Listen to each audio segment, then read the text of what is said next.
Sean Corey Carter, the man the world knows as Jay-Z, the self-proclaimed God MC, the first hip-hop billionaire, the mogul who spent 30 years convincing us he was the smartest man in every room he walked into, just walked onto the stage at Yankee Stadium in front of thousands of screaming fans, grabbed a microphone that should have been used to celebrate the 30th anniversary of Reasonable Doubt, and instead used that platform to publicly lie about Colin Kaepernick, a man who sacrificed his entire NFL career for the exact same black community that Jay-Z has spent the last decade quietly selling out to the highest corporate bidder. Pause, and I need you to understand something before we go any further into this absolute disaster of a public meltdown, because what happened at that concert isn't just another rap beef. It isn't just another billionaire being petty. And it isn't just another aging mogul feeling threatened by a younger, more principled man. What happened at Yankee Stadium was the moment the mask finally, completely, and irreversibly slipped off Jay-Z's carefully constructed public image, and the entire internet watched it happen in real time. Because here's what makes this situation absolutely insane, and why millions of people right now are burning up Twitter, TikTok, Instagram, and every corner of the internet demanding answers. Jay-Z didn't just throw a random shot at Kaepernick. He specifically claimed, on stage, in front of his own paying audience, that Colin Kaepernick took a check from the NFL and signed a non-disparagement agreement that legally prevents him from ever speaking badly about the league again. He looked out at that crowd, he grabbed that microphone, and he told a lie so specific, so calculated, and so easily disprovable that within hours sources with direct knowledge of Kaepernick's settlement were coming forward to publicly torch Jay-Z's entire narrative. No such clause exists. No such agreement was ever signed. And Kaepernick's own social media history proves it, because that man has been publicly dragging the NFL for years while Jay-Z has been quietly cashing checks from them. Emphasis. That's not a diss. That's defamation. And it happened just days after Colin Kaepernick funded an independent autopsy and covered the funeral costs for 18-year-old Nolan Wells, a young black man from Mississippi whose death remains under deeply suspicious circumstances, while Jay-Z, the supposed billionaire ally of the culture, said absolutely nothing, did absolutely nothing, and gave absolutely nothing. And the most disturbing part, the part that has D.L. Hughley walking around right now looking like the most vindicated man in America, is that this entire episode confirms a warning that black commentators have been screaming into the void for years. Jay-Z is not our billionaire. Jay-Z is not the culture's protector. Jay-Z is, allegedly, according to leaked emails, according to former TMZ producers, according to D.L. Hughley himself, and now according to Jay-Z's own words, a token, a pacifier. A corporate mascot whose entire job description is to keep the black community distracted, entertained, and above all else, quiet. And tonight, right now, in this deep dive investigation, I'm going to walk you through every single receipt, every single email, every single leak source, and every single moment that led us to this catastrophic Yankee Stadium meltdown. Because this isn't just gossip, family. This is a case study in how power actually operates in America, and Jay-Z just handed us the evidence we needed to prove it beyond a reasonable doubt. Now, I know a lot of y'all have already seen the clips. The freestyle went viral within minutes. The reaction videos started dropping before the concert was even over. D.L. Hughley's old commentary got resurrected across every timeline. And everybody thinks they already understand exactly what happened. Jay-Z dissed Kaepernick, the internet got mad, and now we're all supposed to move on to the next scandal. Pause, but here's where everything you think you know about this situation starts to unravel, because the mainstream narrative, the quick-hit blog post version, the surface-level TMZ recap, that version of this story misses about 90% of what actually matters. And what actually matters, what makes this incident historically significant, is that it doesn't stand alone. This isn't a random moment of pettiness from an aging rap star. This is the culmination of a decade-long pattern that stretches from the moment Colin Kaepernick first took a knee in 2016, through Jay-Z's controversial NFL partnership in 2019, through the Jeffrey Epstein leaked email chain from 2014, through the Roc Nation smear campaign that TMZ producer Lathan just confirmed on the Higher Learning podcast, and right up to the Target boycott that Jay-Z decided to break just weeks before this concert. To understand what really happened on that Yankee Stadium stage, we have to go all the way back to the beginning, because the story of Jay-Z versus Colin Kaepernick isn't a story about two men. It's a story about two completely opposite responses to the same fundamental question that every prominent Black American in the public eye eventually has to answer. What do you do when the system offers you money and status in exchange for your silence? Colin Kaepernick, in 2016, chose to take a knee during the national anthem, chose to speak up about police brutality, chose to sacrifice a starting NFL quarterback career that was projected to earn him tens of millions of dollars, and chose to become a symbol of principled resistance even when it cost him everything. Jay-Z, in 2019, chose to sign a partnership with the very league that had blackballed Kaepernick, chose to publicly declare that the country was past kneeling, and chose to accept a business arrangement that came with the exact benefits Kaepernick had walked away from. And listen, for a long time, a lot of people in the culture gave Jay-Z the benefit of the doubt. They said, well, maybe he's playing four-dimensional chess. Maybe he's infiltrating the league to change it from the inside. Maybe there's a bigger plan we don't understand. And Jay-Z himself leaned into that narrative, claiming he had consulted Kaepernick before signing the deal, claiming he was going to use his position to advocate for social justice initiatives, claiming that this was the next step in the movement rather than a betrayal of it. Emphasis, but then Kaepernick's camp came out and said Jay never actually consulted him. Then the social justice initiatives turned into vague inspiration talks and halftime show announcements. Then Rihanna performed the halftime show while pregnant, and everybody celebrated, but the actual policy needle didn't move. Then Kaepernick remained unemployed. And then, slowly but surely, the receipts started piling up that suggested Jay-Z's NFL partnership wasn't a strategic infiltration at all. It was, quite simply, a payday. Now new information has emerged that changes the entire timeline of how we should understand Jay-Z's role in the NFL versus Kaepernick saga. Lathan, the former senior producer at TMZ who was in the room when Roc Nation was allegedly calling in favors, has publicly stated on Higher Learning that Jay-Z's camp was seeding negative stories about Kaepernick to Harvey Levin during the exact same period that Jay was publicly claiming to support him. Meanwhile, the Jeffrey Epstein document dump revealed a 2014 email from banking executive Jess Staley explicitly naming Jay-Z as the reason why Black protesters in America wouldn't rise up the way Brazilians had risen up during the 2014 World Cup. And now, in 2026, with the Target boycott raging and Kaepernick actively funding justice work for the Nolan Wells family, Jay-Z decided to publicly lie about Kaepernick from a concert stage. Pause, what we're looking at isn't spontaneous drama. This was building methodically over 10 years.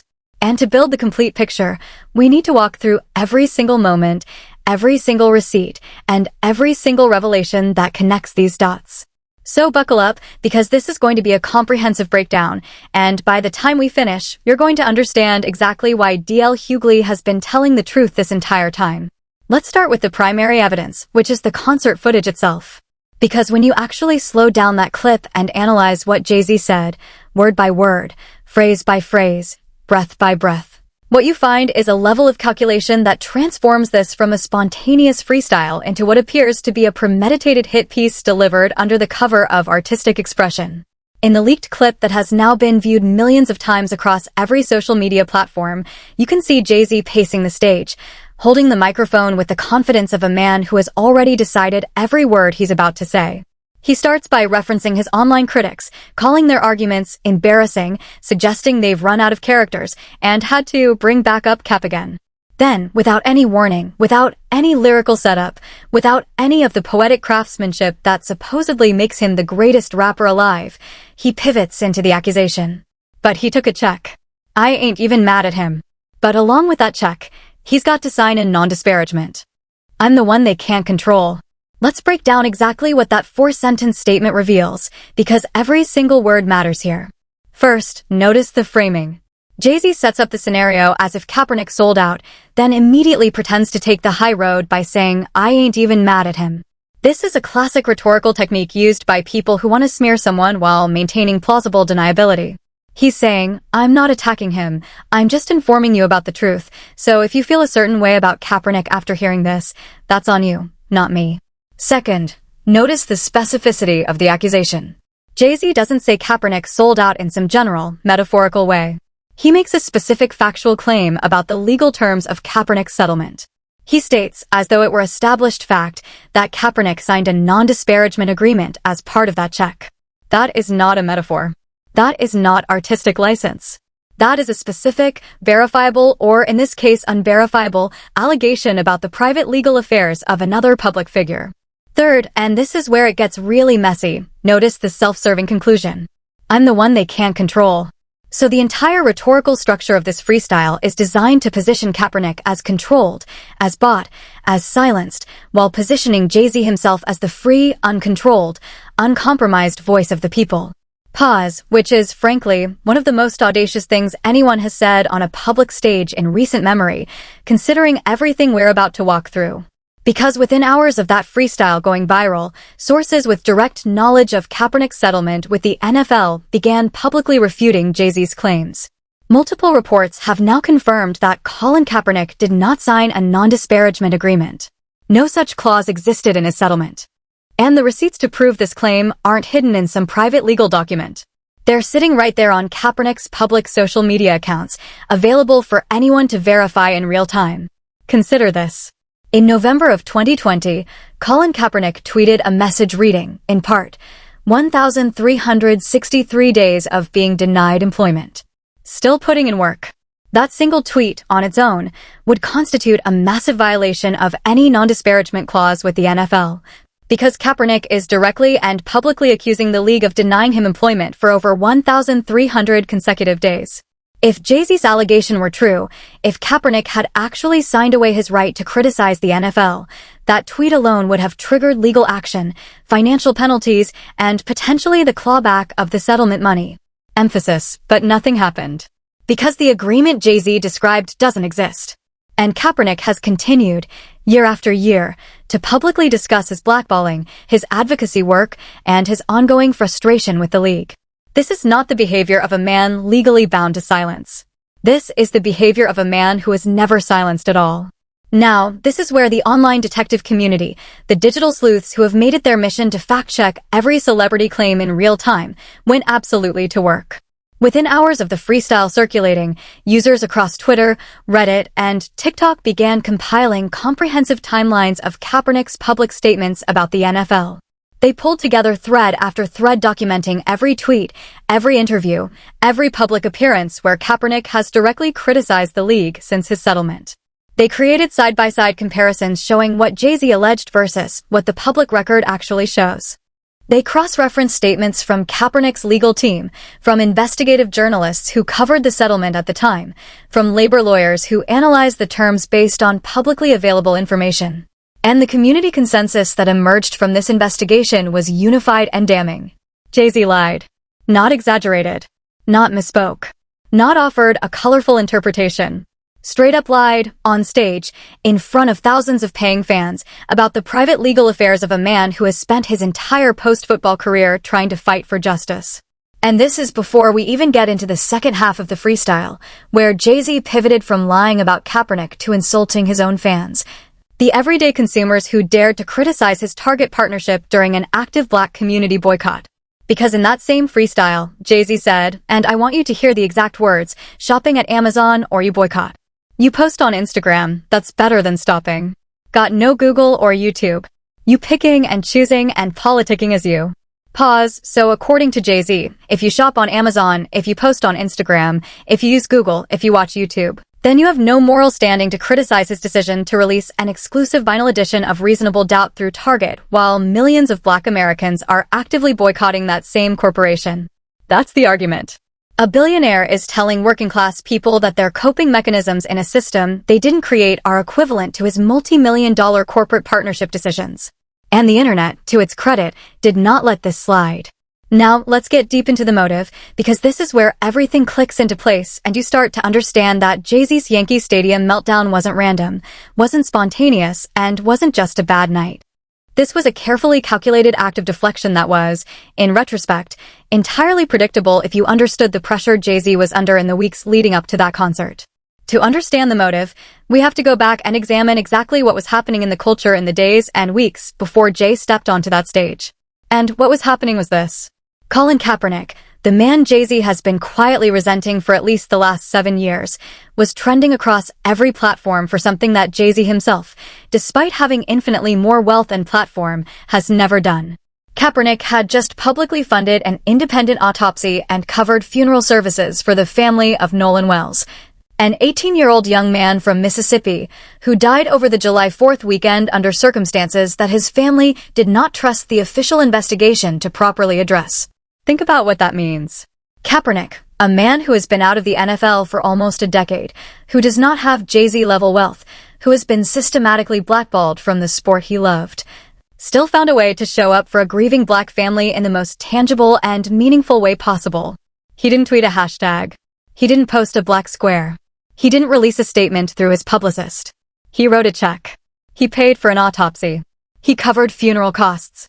He materially intervened in a community tragedy in a way that only someone with genuine principles and resources combined could do.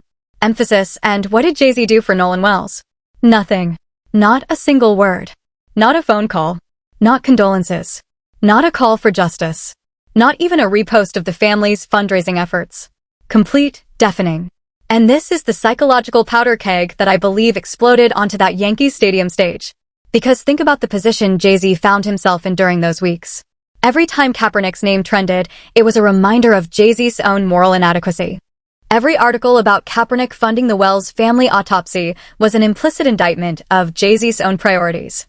Every social media post celebrating Kaepernick's continued advocacy was a spotlight highlighting Jay-Z's decade of silence on issues where his voice could have moved mountains.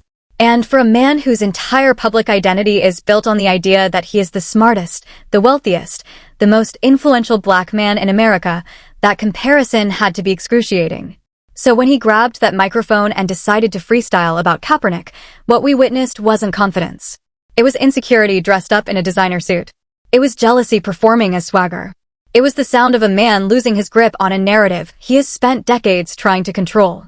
Now let's go back to the peak, because the contrast between then and now is absolutely staggering.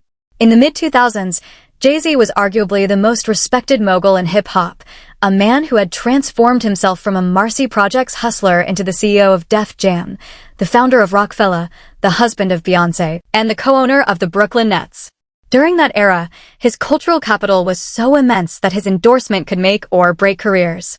His political influence was so significant that he was invited to the White House multiple times during the Obama years. His business acumen was so celebrated that entire business school case studies were built around his career trajectory. And during that era, Jay-Z maintained at least a plausible narrative of cultural authenticity. He was still connected to the streets he came from. He was still making music that spoke to working-class black experiences. He was still, in the minds of many fans, one of us who had made it. But somewhere along the way, that connection frayed. And I want to be really precise about when I think the fraying became a full break, because the timing matters. It wasn't when he became a millionaire. It wasn't when he married Beyoncé. It wasn't even when he crossed the billionaire threshold. The moment where the mask started slipping, in my analysis, was when Jay-Z signed his partnership with the NFL in 2019, roughly 3 years after Colin Kaepernick first took a knee during the national anthem. Because at that moment, the choice Jay-Z made revealed something fundamental about his priorities that no amount of PR could smooth over. He chose to partner with an organization that had, at that exact moment, one of the most active and public boycotts of any American sports league in modern memory, driven specifically by the treatment of a black quarterback whose only crime was peacefully protesting police brutality. Reports at the time suggested Jay-Z's NFL deal was worth hundreds of millions of dollars over its lifetime, with equity stakes, entertainment production rights, and social justice initiative branding all folded into the agreement. And listen, that kind of money is transformational. That kind of money changes generational wealth trajectories. Emphasis. But here's where the story takes a devastating turn for anyone who wanted to believe in Jay-Z's principles. The NFL didn't offer that deal to Jay-Z because they suddenly cared about hip-hop culture or social justice. They offered that deal because they had a public relations disaster on their hands, because their television ratings were dropping, because black viewers were tuning out in protest of Kaepernick's blackballing, and because they needed a high-profile black celebrity to give them cover. Jay-Z was the cover. And by accepting that role, he essentially agreed to be the fig leaf that allowed the NFL to continue business as usual while pretending they had addressed the underlying issues Kaepernick had been protesting. This kind of calculated business decision creates specific psychological pressures that cannot be understated. Because once you take that deal, you cannot admit it was a mistake. You cannot walk it back. You cannot acknowledge, even privately, that the man whose sacrifice created the market conditions for your payday was, in fact, more principled than you were. To do so would be to admit that everything about your carefully constructed image is a lie. So instead, you have to double down. You have to convince yourself that Kaepernick sold out too, that everyone sells out eventually, that principles are just a story people tell themselves before they get their price. Pause, and when the evidence keeps mounting that Kaepernick did not, in fact, sell out, that he actually walked away from the money, that he continues to do the work without the platform, the psychological pressure to invent a new narrative becomes overwhelming. Which brings us back to Yankee Stadium, and the lie about the Non-Disparagement agreement, and the entire meltdown that has now defined Jay-Z's cultural legacy in ways he will never be able to escape. But here's the part that genuinely hits different on every level, because we've been talking about Jay-Z, and we've been talking about Kaepernick, and we've been talking about the NFL and Target and Roc Nation. But there's a name we haven't spent enough time with in this conversation. And that name is Nolan Wells. Pause. Nolan Wells was 18 years old. 18. Just barely stepping into adulthood, with an entire life ahead of him, with dreams and plans and family who loved him, and now that entire future is gone. And his mother is trying to figure out what really happened to her son over a July 4th weekend that should have been about celebration and instead became about grief. Strip away all the celebrity names for a moment. Strip away the concerts and the corporate deals and the freestyles. And focus on the fundamental human reality at the center of this story. A young black man is dead. His family does not trust the official investigation. And they turn to the public for help getting an independent autopsy to find out the truth. That is somebody's baby. That is somebody's grandson. That is somebody's cousin, somebody's brother, somebody's best friend, somebody's first love. That is a real human being with a name and a face, and a whole community of people whose lives will never be the same. And when that family, in the depths of the worst pain a family can experience, reached out for help, Colin Kaepernick answered. Not because there was a check in it for him. Not because it would boost his brand. Not because his corporate partners approved. He answered because that is what principled people do when they have resources and they see suffering. He wrote a check that will pay for the truth about what happened to that young man. And in doing so, he modeled a kind of leadership that the black community has been starving for from its highest profile celebrities. Now let's talk about Jay-Z's response to that same situation. Silence. Not a single tweet. Not a single Instagram story. Not a single mention during his Yankee Stadium concert, which took place mere days after the Wells family's plea for help went viral. Emphasis, and I want us to sit with that for a moment, because this is where the moral bankruptcy of the modern billionaire class becomes impossible to ignore. Jay-Z has, according to public estimates, over $2 billion in personal wealth. He has a private jet. He has multiple homes.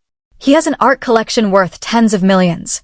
He has an alcohol empire, a streaming service, a management company, and a portfolio of investments that generates more money in a single day than most working families will see in their entire lifetimes.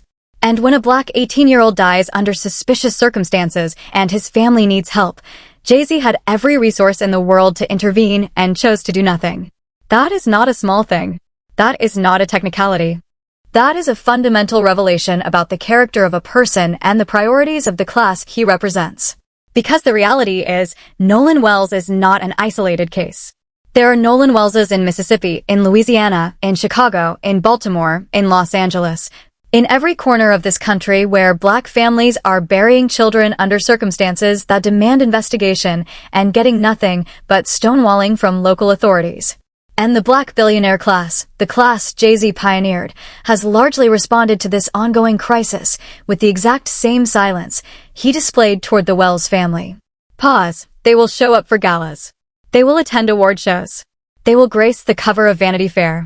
But when the community that made them famous, that bought their albums, that streamed their content, that voted with their dollars to elevate them to billionaire status, when that community needs them, they are nowhere to be found. And I want to extend this analysis to the psychological impact on ordinary black Americans who have watched this pattern play out for years. Because there is a specific kind of trauma that comes from watching people who look like you, who came from where you came from, who used to speak your language, ascend to unimaginable heights of wealth, and then turn their backs on the community that raised them. It creates a kind of collective heartbreak that manifests in different ways. Some people become cynical, convinced that no black public figure can be trusted. Others become defensive, doubling down on loyalty to celebrities who have long since abandoned them. Others become activists, channeling their disappointment into the kind of principled work Kaepernick has been doing. But underneath all of those responses is a fundamental grief about what could have been.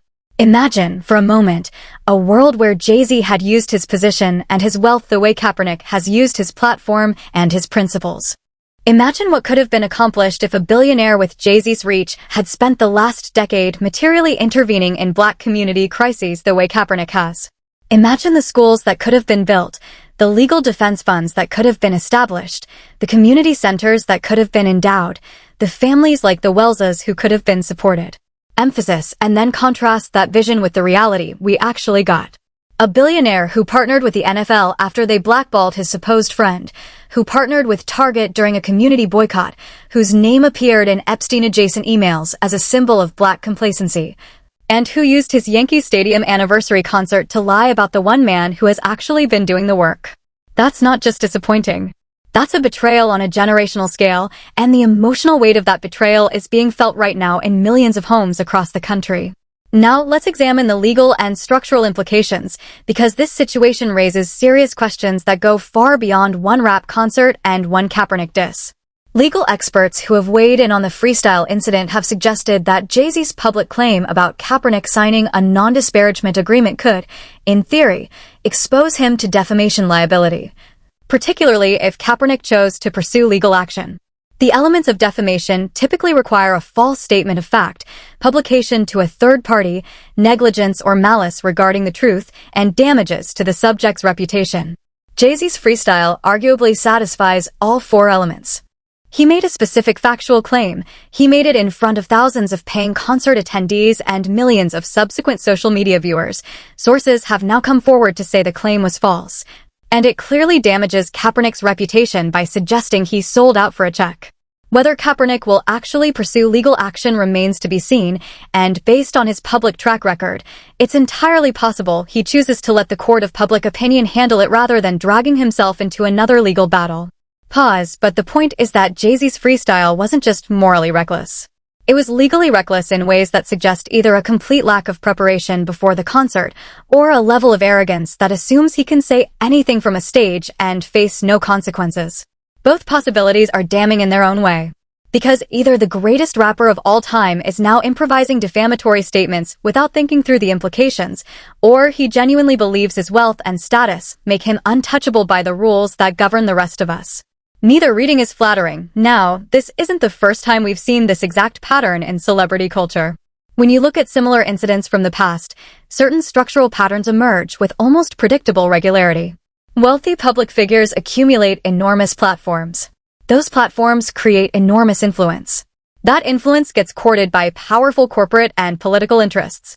Those interests offer partnerships, opportunities, and financial rewards in exchange for implicit or explicit alignment with their agendas. And over time, the public figure's independent voice gets slowly, almost imperceptibly, replaced by a voice that serves those interests instead.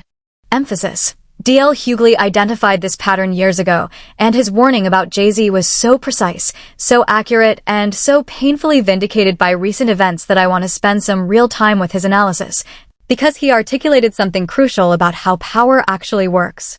D.L.'s central insight, which he laid out clearly in multiple interviews over the years, is that Black billionaires don't threaten the existing power structure.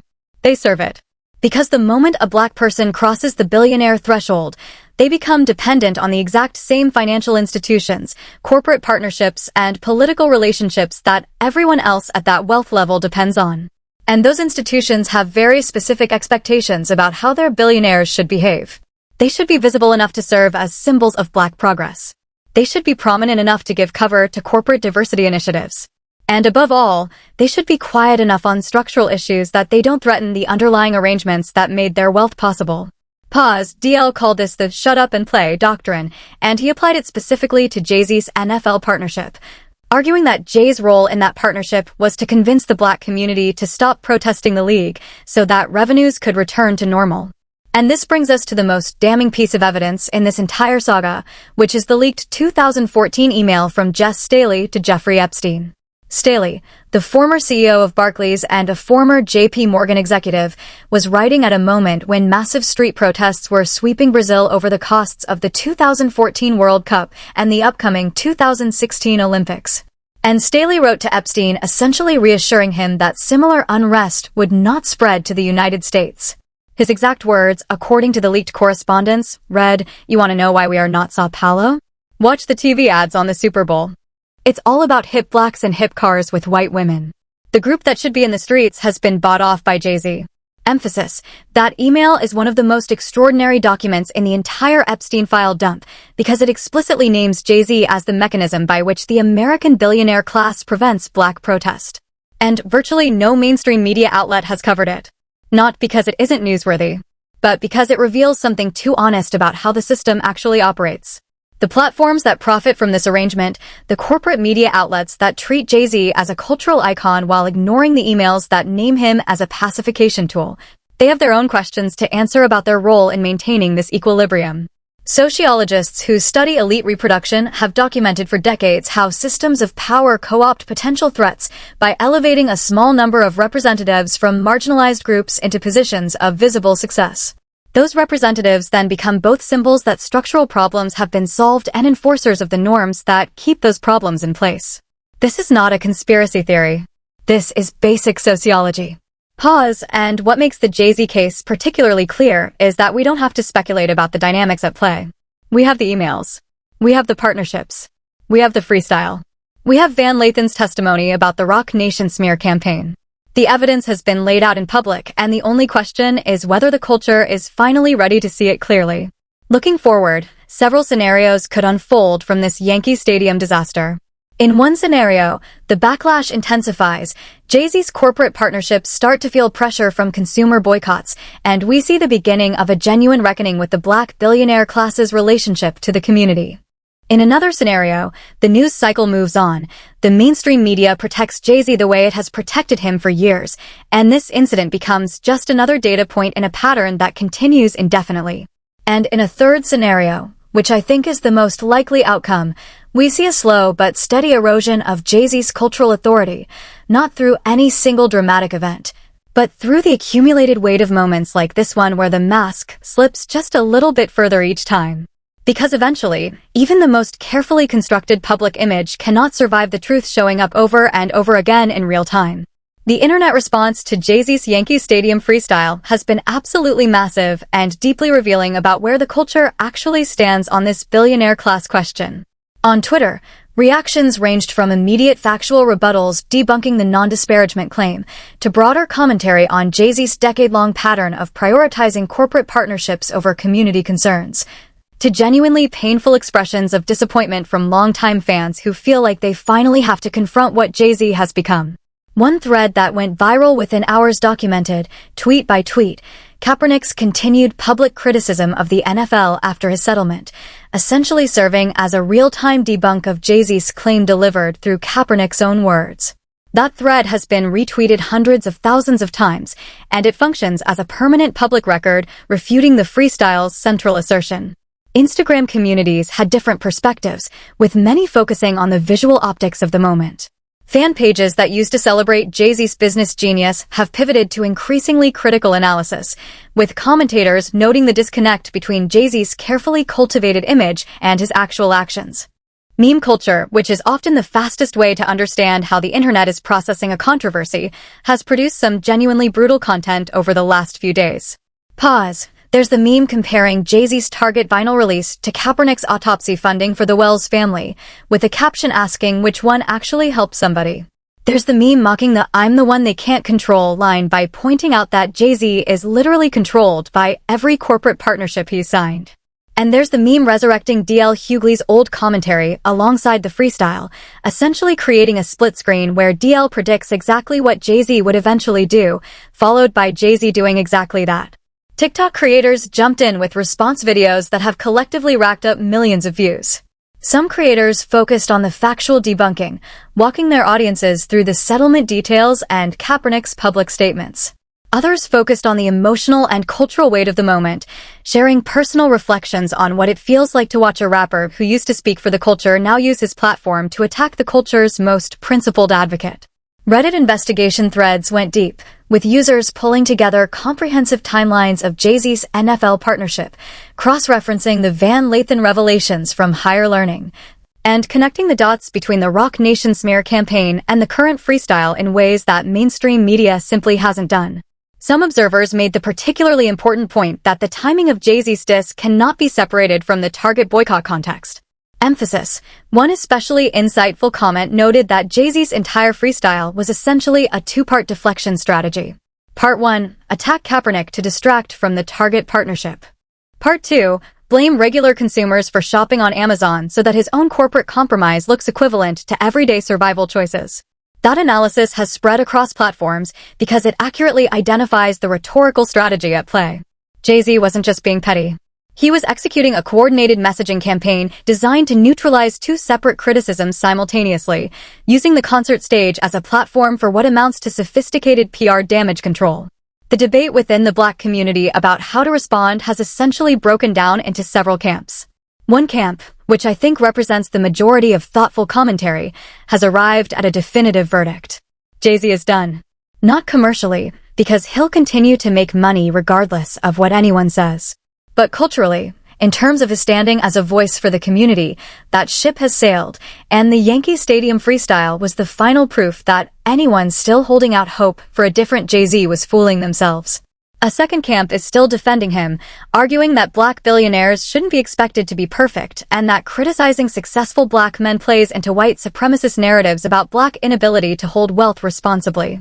Pause. That argument is not without merit in a broader context, but it falls apart when applied to specific documented actions like signing NFL deals during Kaepernick boycotts and partnering with Target during community boycotts. There's a difference between demanding perfection and demanding basic solidarity. A third camp is focused on the Lathan revelations and the Epstein email, arguing that we've been given actual documentary evidence of how the pacification system works and we should be building that evidence into a broader cultural analysis rather than treating each incident as isolated. This camp has produced some of the most rigorous commentary on the situation, and it's the camp I find most compelling because it connects Jay-Z's individual choices to the structural conditions that produce those choices. And what's fascinating about this community response, taken as a whole, is that it's more sophisticated, more informed, and more historically grounded than most mainstream media coverage of the same events. Emphasis. The community is doing the work that professional journalism has abandoned, and the community is arriving at conclusions that professional journalism refuses to touch. So after examining every angle of this complex situation, from the Yankee Stadium freestyle itself, through the debunking of the non-disparagement claim, through the Nolan Wells autopsy funding that provoked Jay-Z's insecurity, through the Target boycott context that necessitated the deflection, through the historical arc of Jay-Z's NFL partnership, through the leaked Epstein-adjacent Staley email naming Jay-Z as the pacification mechanism, through Lathan's revelations about the Roc Nation smear campaign, and through the community response that has arrived at conclusions the mainstream media refuses to touch, what emerges is a comprehensive and devastating portrait of what happens when cultural icons become corporate assets. Pause. Jay-Z is not the villain of a movie. He is a person who made a series of choices over many years that gradually moved him from the culture's advocate to the culture's containment mechanism. And those choices are now fully visible in a way they weren't before. The larger question this raises, the one that goes beyond Jay-Z as an individual, is what the Black community is going to do with the clarity we now have about how the Black billionaire class actually functions. Because we can't unsee the Staley email. We can't unhear Lathan's testimony. We can't undo the fact that Colin Kaepernick funded an autopsy for a grieving Mississippi family, while Jay-Z was on a stage lying about Kaepernick's supposed settlement clauses. Emphasis. Those things happened. They are now part of the historical record. And the choice we all face is whether we're going to let those things sink in and change how we allocate our attention, our loyalty, and our resources going forward, or whether we're going to let the news cycle move on and pretend we didn't see what we just saw. This story is far from over, and I'll be covering every development as it unfolds. Kaepernick himself may or may not respond to Jay-Z's claims, but the culture has already responded on his behalf. Target may face intensified boycott pressure as this story continues to circulate. Roc Nation may face renewed scrutiny of its business practices in light of Van Lathan's revelations. And the black billionaire class as a whole may face a reckoning that has been building for years and finally has the specific documentation to make it undeniable. Every one of these threads deserves its own deep dive, and I'll be here to walk you through each of them as they develop.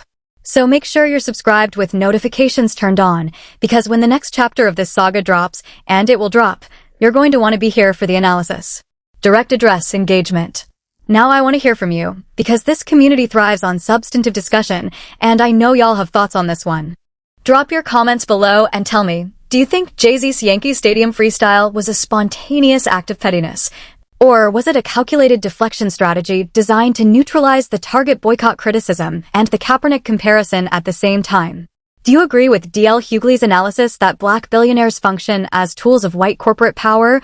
Or do you think that framing is too simplistic to capture the complexity of individual choices? What do you make of the Staley email from the Epstein-Files that explicitly names Jay-Z as the reason black protest hasn't spread in America? And why do you think that email hasn't received meaningful mainstream media coverage? And finally, what consequences do you believe are appropriate for a billionaire who publicly lied about a man who sacrificed his entire career for the community that billionaire claims to represent? If you made it this far through the most comprehensive breakdown of the Jay-Z and Kaepernick situation available anywhere on the internet, show some love by hitting that like button, because it genuinely helps this channel reach more people who are hungry for this level of depth. Subscribe if you want this quality of investigative commentary on every major celebrity drama, and turn on notifications so you don't miss any updates on this developing story or breaking news on other situations. Share this video with somebody in your life who still thinks Jay-Z is one of the good ones, because they need to see this evidence laid out in full.